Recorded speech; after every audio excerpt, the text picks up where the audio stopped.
12월 29일 우리의 부활이시며 구원하신 주님을 찬양하며 새벽제단을 세우시는 여러 성도님들을 환영하고 축복합니다. 오늘 하나님의 말씀 요한복음 20장 19절부터 23절의 말씀입니다. 제가 이 말씀 읽고 우리 기도하고 말씀 나누도록 합니다. 이날 곧 안식 후 첫날 저녁 때에 제자들이 유대인들을 두려워하여 모인 곳에 문들을 닫았더니 예수께서 오사 가운데 서서 이르시되 너에게 평강이 있을지어다. 이 말씀을 하시고 손과 옆구리를 보이시니 제자들이 주를 보고 기뻐하였더라. 예수께서 또 이르시되 너희에게 평강이 있을지어다. 아버지께서 나를 보내신 것 같이 나도 너희를 보내노라. 이 말씀을 하시고 그들을 향하사 숨을 내쉬며 이르시되 성령을 받으라.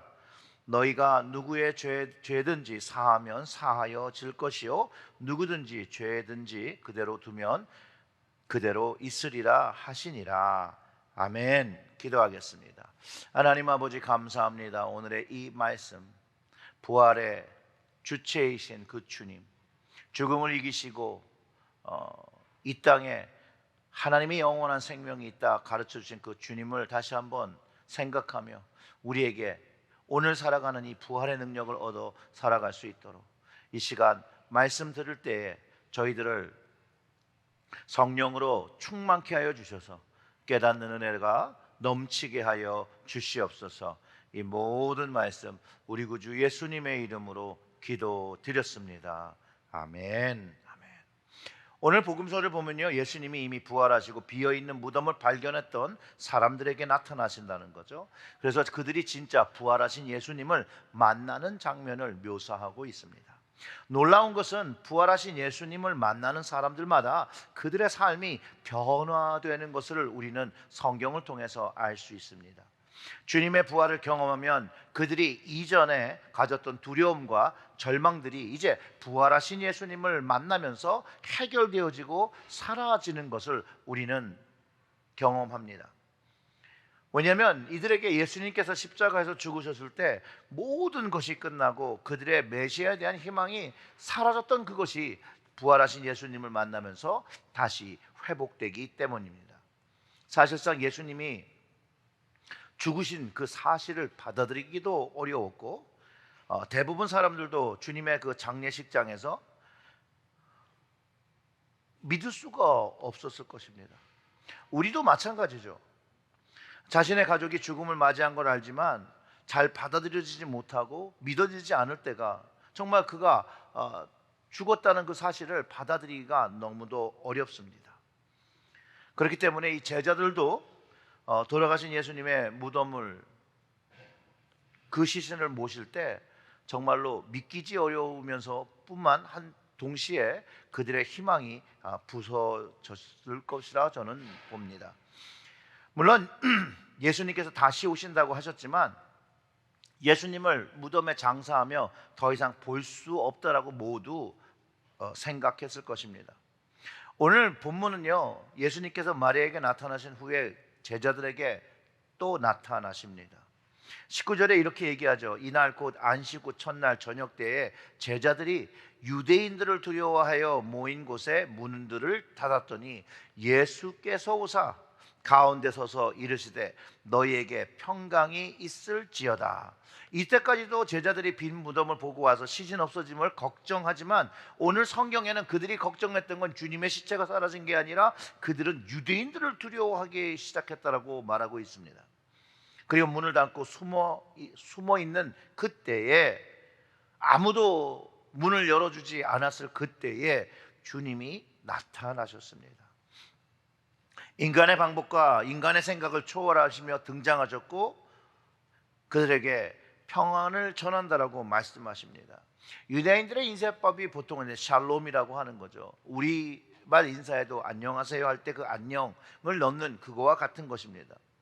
그런데 죽었던 그분이 부활하셔서 샬롬하니 일반적인 인사의 범주를 넘어서 자신들이 가졌던 두려움과 걱정이 해소되는 순간이 되었을 거라는 거예요. 마치 잃어버린 그 아이를 엄마가 찾았을 때와 같고 그 엄마를 잃어버렸던 아이가 엄마를 만나는 그 순간의 마음이었을 거라고 저는 생각을 합니다. 독일의 신학자 몰트만이라는 분이 계신데 성금요일부터 부활절까지를 한마디로 요약할 때 이렇게 말합니다. 예수님의 죽음과 부활은 사실상 인간들의 과거, 현재, 미래를 요약한 역사입니다. 하나님이 우리와 함께 눈물 흘리심으로 우리가 그분과 함께 웃을 수 있고 기뻐할 수 있게 된 것이라고 말했습니다. 바로 이것들이 제자들이 예수님을 다시, 부활하신 예수님을 다시 봄으로 인해서 가지게 된 기쁨이라 할 수 있겠습니다. 제자들을 만난 주님이 이렇게 말씀하십니다. 이 말씀을 하시고 손과 옆구리를 보이시니 제자들이 주를 보고 기뻐하였더라.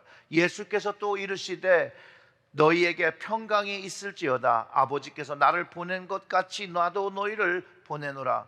만약 예수님이 부활하시 않았더라면 지금 현재 크리스찬의 믿음은 정말 바보 같은 환상일 뿐입니다. 물론 믿지 않는 사람들이 보면 우리가 바보 같은 말도 안 되는 환상을, 그런 걸 따른다라고 할 수 있겠죠. 그러나 부활은 사실이고 그 진실을 우리는 믿는 것입니다. 분명히 예수님이 보는 것을 믿는 것보다 보지 않고 믿는 사람들이 더 복되더라고 말씀하셨음에도 예수님의 부활은 너무나도 명확한 사실입니다.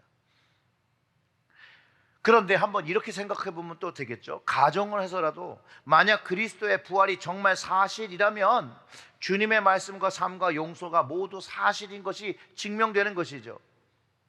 그것과 상관없이 우리는 주님의 부활을 사실로 우리는 믿는 것이죠. 이것이 죽음을 넘어 새로운 희망을 내 안에 가지게 되는 겁니다. 그리스도는 부활하셨습니다. 그 증거를 부인할 수 없습니다. 사람들은 경험하기 전에 믿지 않죠. 믿음 역시도 사람들이 보고 경험하고 믿으려고 합니다.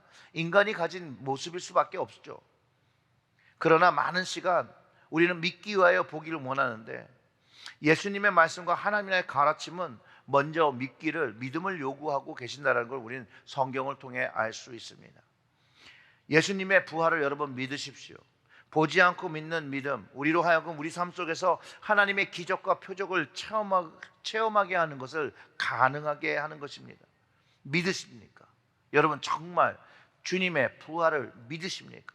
다시 한번 말하면요, 보지 않고 믿는 믿음은 우리로 하여금 우리의 삶 속에서 부활하신 주님을 만나고 그 기적과 표적을 체험하는 것을 가능하게 한다는 거예요. 이 말씀을 하시고 그들을 향해서 숨을 내쉬며 이르되 성령을 받으라. 너희가 누구의 죄든지 사하면 사해질 것이요 누구의 죄든지 그대로 두면 그대로 있으리라 하시니라. 성령을 받으라고 하신 말씀, 어떻게 주신다는 말이며 어떻게 받으라는 말입니까? 하나님께서 주님을 보내주셨던 것처럼 제자들을 보내시는데 이제 성령을 받아야 한다는 것이에요. 이 말씀은 제자들에게만 하시는 말씀이 아니라 예수 그리스도의 부활을 믿는 모든 성도들에게 하시는 말씀입니다.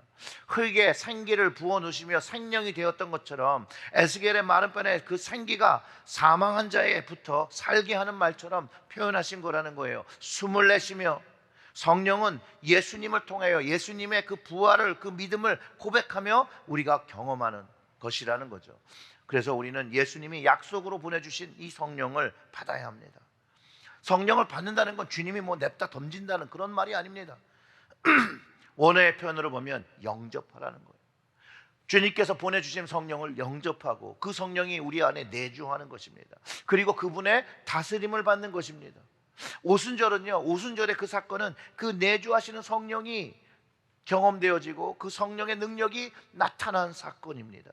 그 폭발적인 성령의 능력을 받기 위해서는 먼저 우리는 기도해야 하는 것이에요. 그리고 그 엄청난 파워가 결국은 23절이에요.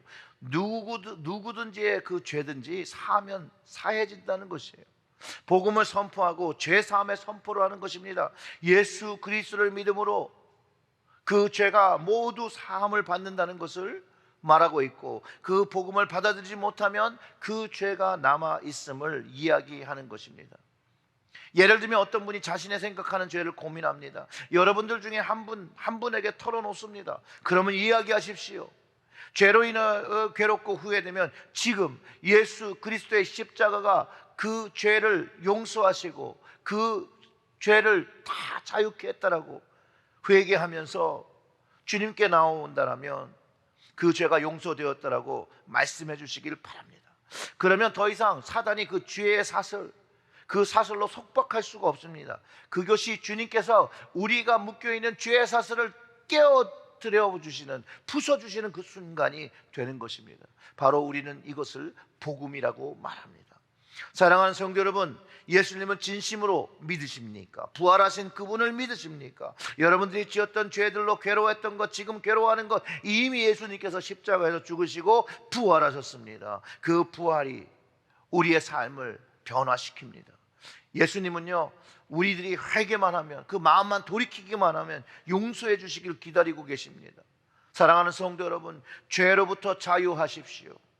바로 예수님의 부활을 믿으며 그분을 구주로 받을 때 우리는 죄로부터 자유함을 누리게 됩니다. 그 진리 되신 주님을 마음에 받고 그 진리가 자유케 한다는 놀라운 축복의 경험을 하시길 주님의 이름으로 축원합니다. 기도하겠습니다. 하나님 아버지, 감사합니다. 오늘도 주님 앞에 나와 우리의 죄를 내려놓을 때 다시 그 부활하신 그 주님, 십자가를 지셔서 우리의 죄를 용서하신 그 주님을 경험하게 하시고 죄로부터 자유함을 누리고 부활하신 주님을 쫓아 살아가는 부활의 증인들이 되게 하여 주시옵소서. 이 모든 말씀 우리 구주 예수님의 이름으로 기도드렸습니다. 아멘.